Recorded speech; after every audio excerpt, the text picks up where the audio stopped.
ഓ guys, മപ്പാടക്കാര CK JCB ഓപ്പറേറ്ററായി സംസാരിക്കുന്നത് മധു എന്ന് പറയും.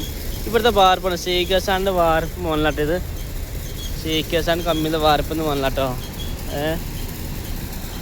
ഓക്കെ, എന്താ എന്താ ജാതി കിളിയർ ഇങ്ങനത്തെ സാധനം പാലക്കാട് ജില്ലയിൽ കിട്ടാനില്ല അല്ലേ? എന്താ അറിവില് ഈ ജാതി മോനല്ലേ പാലക്കാട് ജില്ലയിൽ കിട്ടാനില്ല. എന്താ അറിവില് കേട്ടോ. ഓക്കെ ഓക്കെ, നല്ല അടിപൊളി സൂപ്പർ കേട്ടോ. ഇനി തേപ്പെന്ന് മുന്നേ കാണിച്ചു തരാം കേട്ടോ. തേപ്പിൻ്റെ ഇത് വാർപ്പിൻ്റെ ആണ്. നല്ല സൂക്ഷിച്ച് നോക്കിക്കോട്ടോ. ഇത് തേപ്പിൻ്റെ കാശ് കേട്ടോ. തേപ്പെന്ന് മുന്നിട്ട് ഇത് തേപ്പിൻ്റെ ആണ് കാശ്. ഒരു രക്ഷയില്ല കേട്ടോ. ഇങ്ങനത്തെ സാധനം പാലക്കാട് ജില്ലയിലില്ല. ഇത് തേപ്പിൻ്റെ കേട്ടോ. തേപ്പിൻ്റെ മുതൽ